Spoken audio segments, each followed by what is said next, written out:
Hello everyone. So my name is Mary Turner, and me and my partner Vishal came up with this presentation just to help you guys a little bit more, to inform you on what a survey is, what it's used for, the different types of surveys there are, and any key characteristics we thought was vital to know if you ever need to create one in the near future.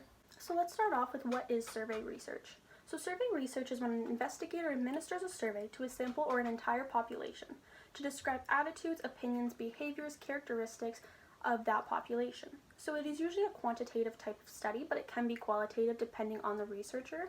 So that means with quantitative studies, it is put into categories, so that means it's closed-ended questions, and qualitative is open-ended. There are certain times you can use an open-ended question, but we'll get onto that a little bit more in the presentation. So they can use questionnaires or interviews. These are the two different types of surveys. Again, we will go more into that in this presentation. It is used to analyze the data to describe trends, so anything you want to know further, you can use a survey to try and figure out those trends and analyze what the importance is of things. So it differs from experimental research because in experimental research, you're always manipulating the participants or trying to get a certain outcome, where with survey design, you're just simply asking questions and learning more about a population. So you don't really mess with the population itself or the participants, you just ask them questions and see their responses. So there's much in common with correlation design because, like correlation design, when one thing goes up, the other goes up, or vice versa, goes down, or goes up and down. Those are the different types of correlations. With survey designs, usually when something happens, there is something that causes it, and we can use surveys to figure out what causes what. But again, surveys don't cause anything else. We're just, again, learning more about the population and trying to figure out what and why things are happening. Hi there. In this slide, I'll be talking about when do you use survey research.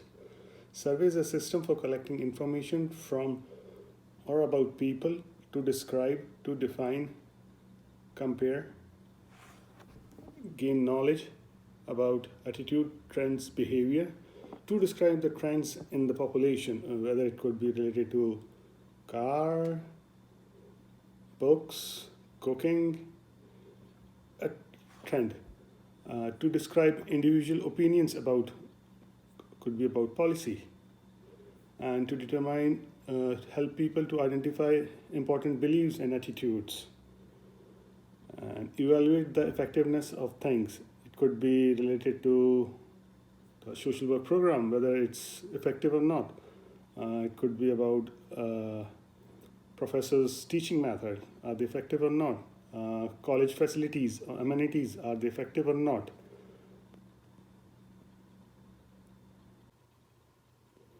Hi there. In this slide, I'll be talking about how did survey develop. It developed in 1870 by Mark Anthony. He developed a 34 pages survey related on International Survey of Education System.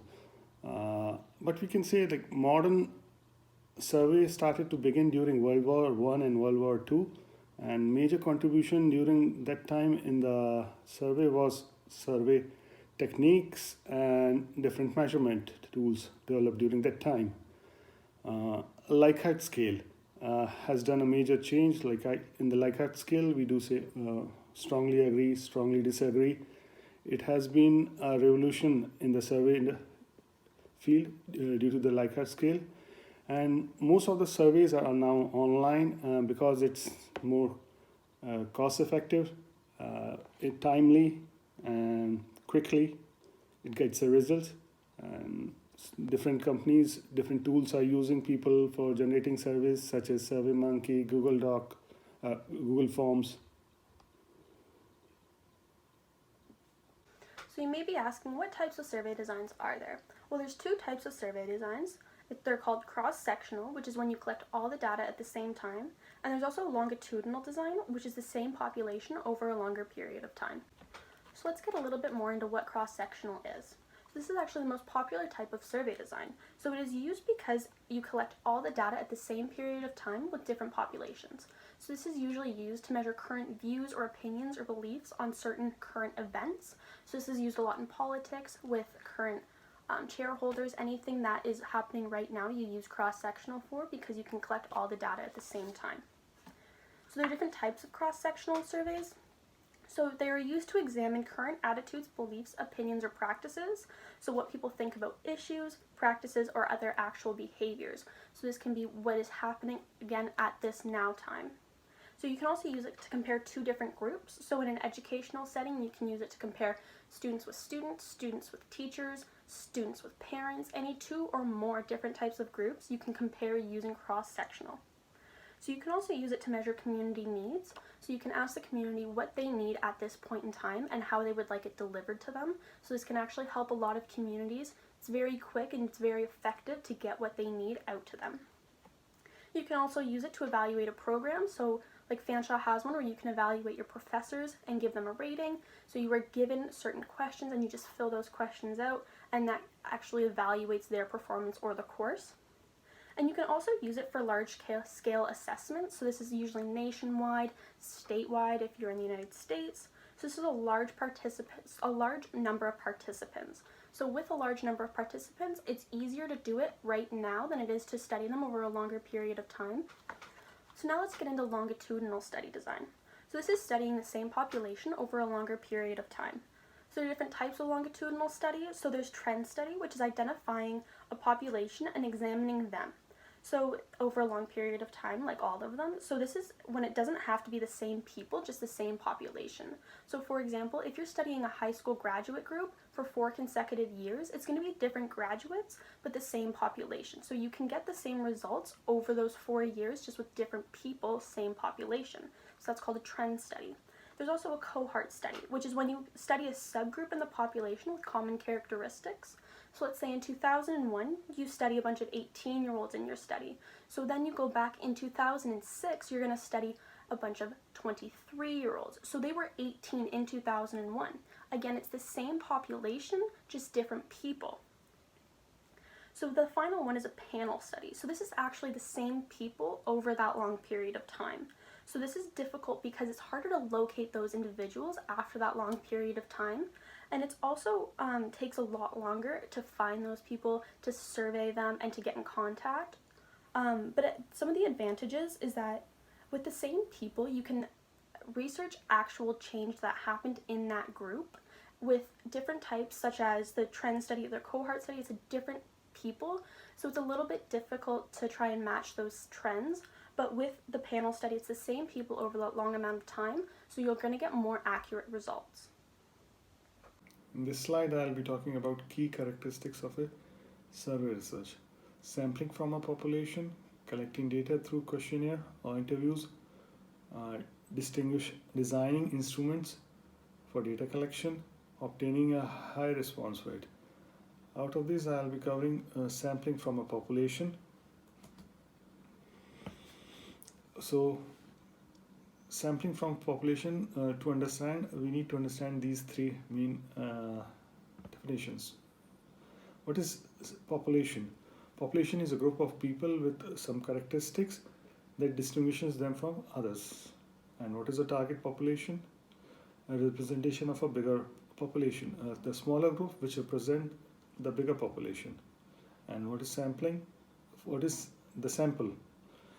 Sample is selected group from the target population, that is the characteristics which is to be studied. These individuals are our samples. Usually we get a sample of the population to generalize the rest of the population. In simple words, the characteristics of the sample is considered common in whole population. It is most accurate when using a random sample. A sample is most accurate when chosen by application of random number generators.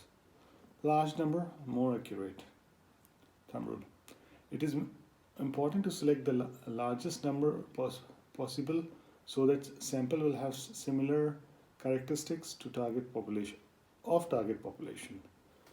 It is possible to survey the entire population if it is small, such as a single class, sports team, etc., which can be easily identified. It is called a census study that permits conclusion to be drawn for the entire population. So now we're going to talk about interviews and questionnaires. Up first is questionnaires. So it is a form of survey design where participants complete a form and return it to the researcher. So there are two different types. There's mailed questionnaires and online questionnaires. So mailed questionnaires is collection obviously through the mail. So one of the pros is it's easy to reach people that are nationwide or in different geographic locations. But one of the cons is some of the people may lack investment into the survey and may not return it, or they may not even look at it. And that is an issue with all types of surveys, with participants not putting effort into it. So with the online questionnaires, this is collecting through internet.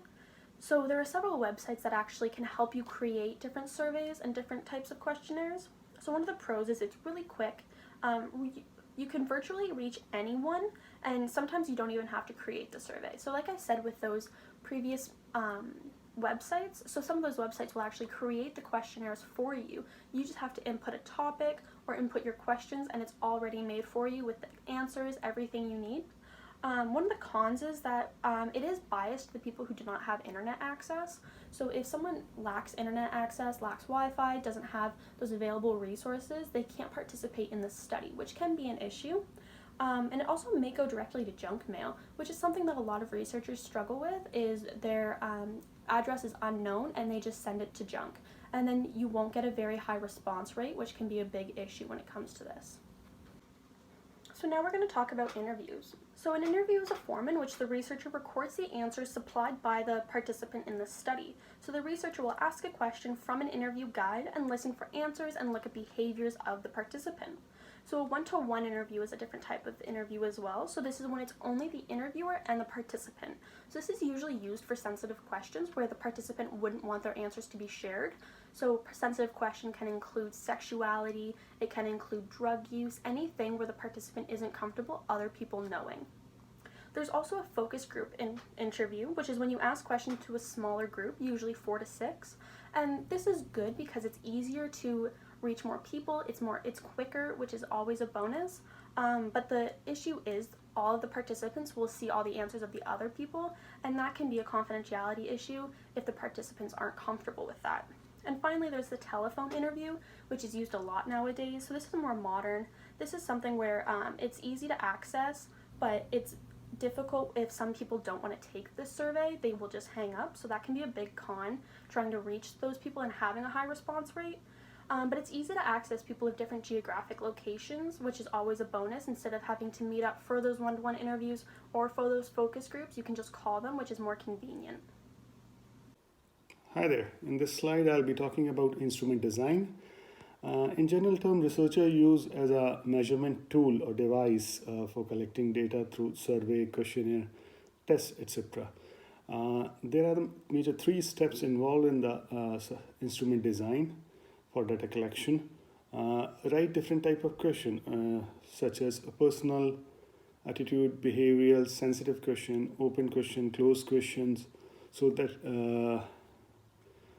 it can be a well mix of information. Use strategies for good question construction. People use different strategies, such as people try to use it a simple language, so that easily understandable. Keep the questions simple, so they are easily understandable to people, and they can have more data.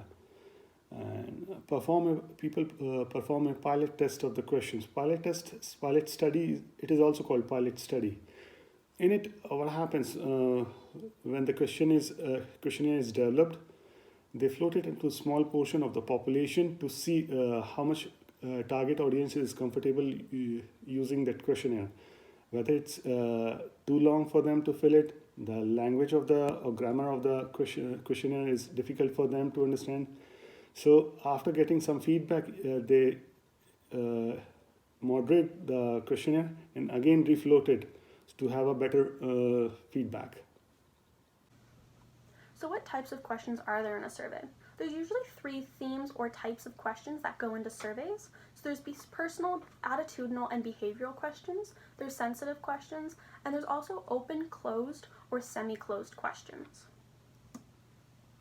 So personal, attitudinal, and behavioral questions. So there are three popular types of context that these questions go into. So background or demographic questions, so personal characteristics such as gender, level of income, so these can go on a scale of how sensitive the questions actually are, and that can vary on how you proceed to ask that question, whether it's just in a questionnaire or if you have to do a one-to-one interview with that. There's also attitudes and opinions, so again, anything that happens with present views, any religion, anything like that where it's a little bit more of a touchy topic, that can also be a sensitive question, or again about their attitude. And then looking at behavior of the individual, so looking at the actual behavior of what that individual is doing, their practices, that can be something that interviewers are very interested in, and they can ask questions such as these. Hi there. In this slide, I'll be talking about sensitive questions. Sensitive questions must be used with care. A sensitive question may carry some information, sensitive information may relate it to mental health, drugs, alcohol. So sensitive questions should be strategically planned and placed in the end of the questionnaire so that the person would be comfortable to answering the questions. And instead of asking directly, approach sensitive questions should be asked in an indirect way. In this slide, I'll be talking about open and close-ended questions and why do we use it. Typically a survey consists of closed questions such as strongly agree, yes, no, checkbox. Closed questions have its own advantages. It helps the researcher to analyze the data easily, and whereas open-ended questions are used where some more deeper information, more insight possibilities are there to get from the participants. In open questions, researcher only provide the questions, doesn't give an answer possibility, and respondent provide the answers on them. Whereas a semi-closed question have advantages of both the questions, open and closed questions, such as others. So now we're going to talk about how you actually construct a question for a questionnaire or an interview. So you want the quality of the question to be a good quality question. You want the participant to fully understand what you are asking and be able to respond to the best of their ability. You also want to be respectful of the participants. When it comes to topics such as gender, class, culture, anything that's a sensitive topic, you want to ask the question in a respectful manner that doesn't diminish their beliefs, values, opinions, anything like that. And you also don't want to make the questions too wordy and confuse the participant. This can happen a lot, and then the participant isn't able to answer the question in the way you want them to. So here are just some examples of some poorly constructed questions. So the first one you can tell is really wordy. It's something that will really confuse the participant and will make them not be able to answer the question properly. The next one is more than one question in the question itself. That can again confuse the participant and make them not understand what the general question is. You also don't want your question to contain any negatives, such as don't, not, anything that can again confuse them. You want your questions to be as simple and as easy to understand as possible. That can really help the participant to understand what you're asking and how they should respond. Next, you don't want your questions to contain any slang or jargon, anything where someone might not understand what the word is. That can really, again, confuse the participant, and that's something you don't want. Also, if the responses overlap, so if you're giving a time manner and the two times overlap, that's something where the participant won't know which one to click or which one to select, and that can affect the way your study is conducted. Also, a mismatch between questions and responsive. If the responses don't match what the question's asking, it confuses the participant and they won't know what to choose. In this slide, I'll be talking about response rate on the interviews, online questionnaires, and by mail questionnaires. Generally, on the interview questionnaires, interviews responses are more, and because the researcher knows the respondents, and whereas on the online and by mail questionnaires, it may vary. Whereas in more traditional way is mail questionnaire, and on the other hand, the modern approach is everything is online. It's more economical, fast, response rate is high. In this slide, I'll be talking about response rate. Response rate for the questionnaire is very important during the research. It shows the percentage of the participant have responded to the questionnaire. Researchers use different techniques to maximize the response, such as pre-notify the participants that, okay, I'm doing this kind of research, I'll be floating a survey or questionnaire to you so that you can respond it. Okay. Good follow-up procedures, like after sending it, like if you don't find it back, like within stipulated time period, you can always approach to the respondent that still waiting for the response. Study a problem of interest. Should target only those people, those who would be interested in responding it.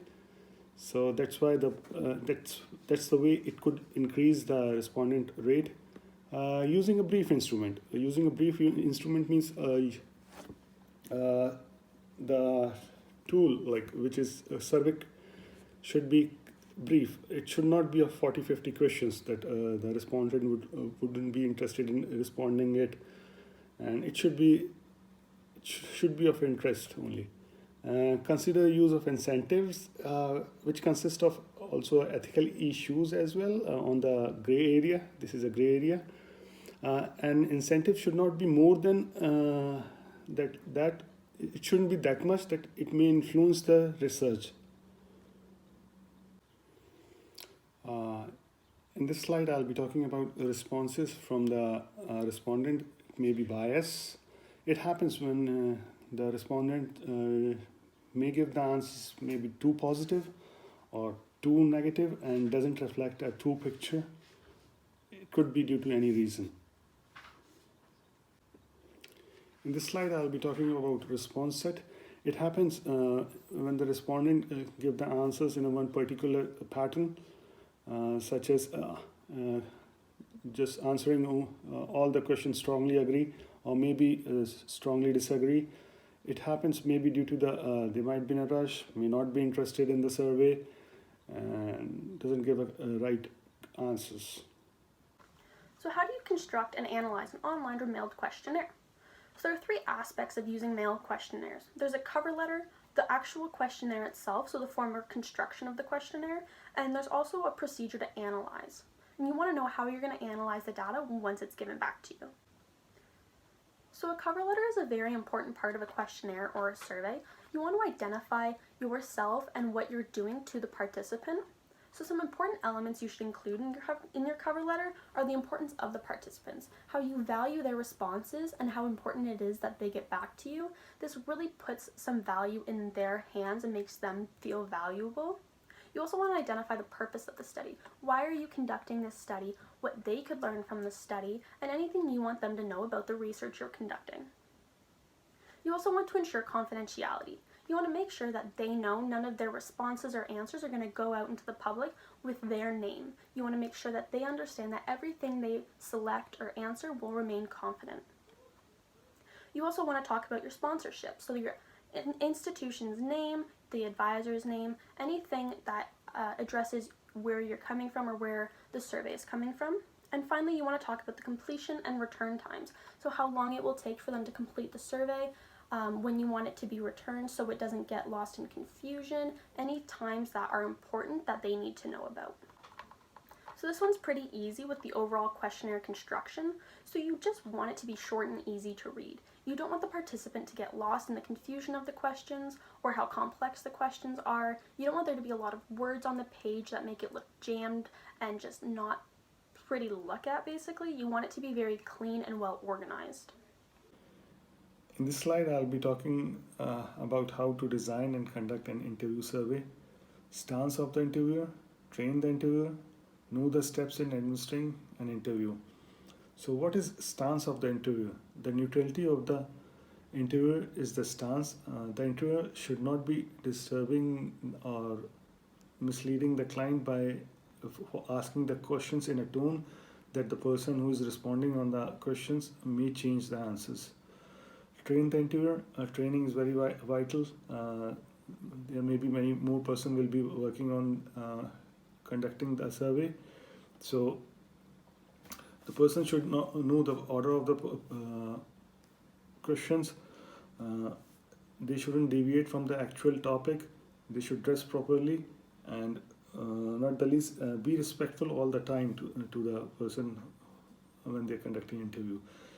That was for personal one-to-one interview, and if they are doing this survey on the telephone, then the proper etiquettes of the telephonic manner should be followed. Phone should be on the right time, and let them know the process, how long it's going to be, and whether they would like to continue, they would like to participate in the interview or not. And know the steps in administering an interview is about, we should explain, administer the purpose. Let them know why we are doing it. What is the purpose behind it? Explain the process, how it is going to be, where it is going to be used. Take a consent from the participants, and whether it is verbal or maybe written. And not the least, data protection. They should be make aware about how this data is going to be kept confidential all the time. In this slide, I'll be talking about inter-observer reliability. Inter-observer reliability is when people are collecting data for research in survey. It is possible to get different answers from the participant based on the interviewer. What happens, two different people have a different opinion on the same subject matter. For example, the picture gives a right example. It's from each, both are not wrong. From both perspective, it is the right, nothing wrong. In this slide, I'll be talking about ethical issues. Informed consent, autonomy, privacy, confidentiality, data fabrication, beneficence, justice, plagiarism. Informed consent in survey or in any research, it is very important to have it, whether it is in verbal consent or maybe written consent is required. It has to be. Autonomy and the ability of the person to make his own decisions. It cannot be like that, like anyone else is doing a filling survey on his or her behalf, that will affect the data, and it is an ethical issue as well. Privacy has to be maintained, respected as per the gender, and it should not be like that. And someone is doing interview, you cannot stop them, invade anywhere and doing I'm doing any kind of a survey, and question is privacy has to be maintained. Confidentiality, data protection is a must, and those who have participated in the research should not, their details should not be disclosed in public until and unless we have a consent with them that in the future research, if this data will be shared. Data fabrication, the data should not be manipulated. The data should be what the research is coming up, it should be in that way, and data manipulation shouldn't be there. Beneficence, intention to do good thing, the intention of doing good thing in the research.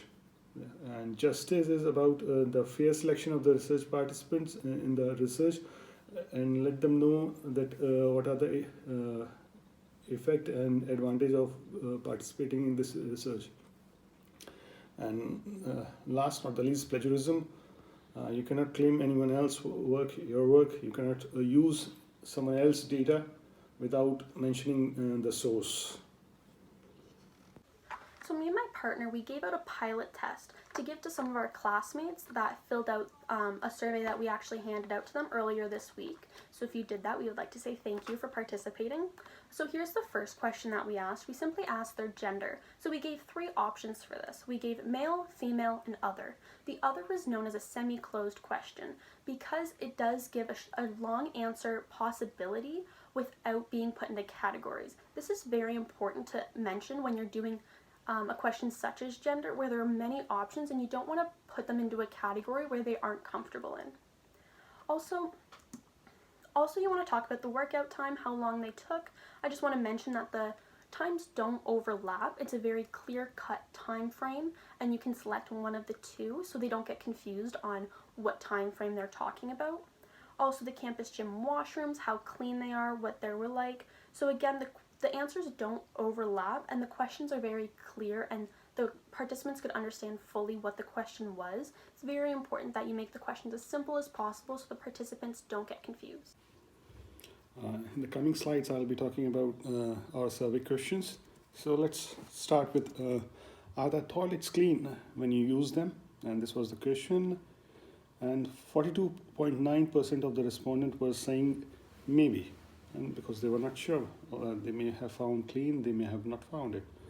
Whereas 42.9% was saying yes. And there's a straight no from 14.3%. So it doesn't give a clear picture. So there are the 50% chances almost there that it was clean or maybe not clean. Whereas on the another question, are the soap dispensers always full? There are 57% of the respondent of the total survey was saying no, they were not clean. So it's a clear indication that the respondents have found that 57.1% of the respondents have found that toilets were not clean, soap dispensers were always not full, whereas 28.6% were saying it may be, and 14.3% of the respondents have found yes, soap dispensers were always full. In the survey, our next question was, do the toilets smell nice? It was a closed question, and it was very clear. 57.1% of the respondents were saying no, so they didn't find that toilets clean, and only 14.3% was saying yes, it was clean, and whereas 28.6% was saying maybe it was clean. So, but it's a clear indication that majority of the respondent didn't find that toilet cleans. Let's move on the next question, which was, how is the quality of toilet papers? So again, it was a closed question. Majority, like 71.4% was saying it was acceptable. So they were comfortable using it.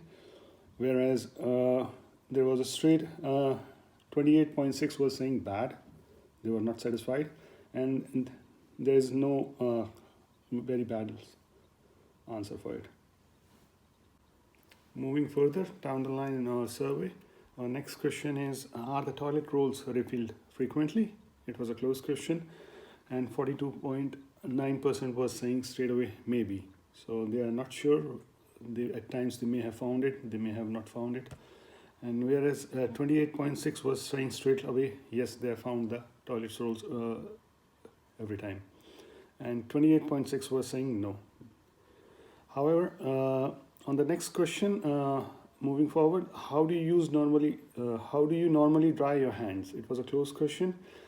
Only hand towels or hand blower dries. 71.4% of the respondent from our survey was saying hand towels straight away. So it's, and whereas 28.6% was saying hand blowers.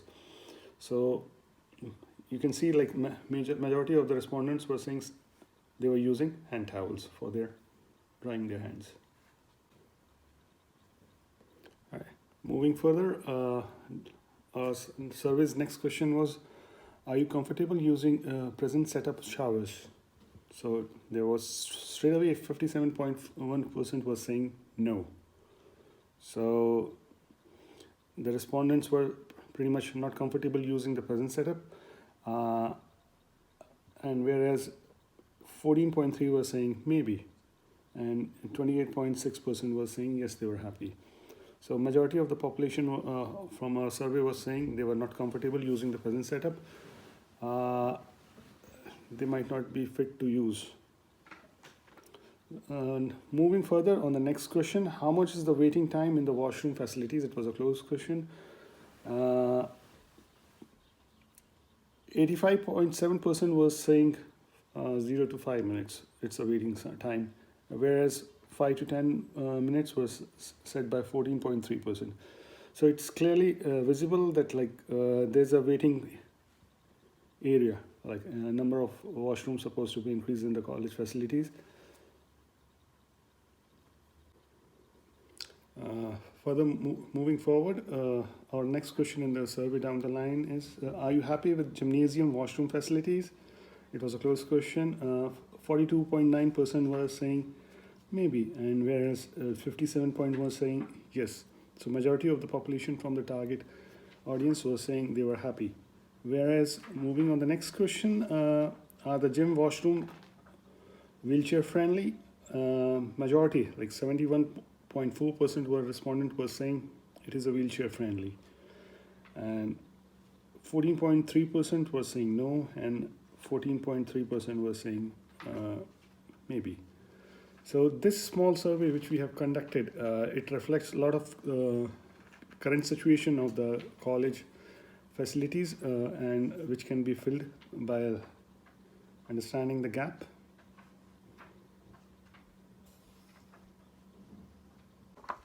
So here are just some questions for your consideration before we wrap up this presentation.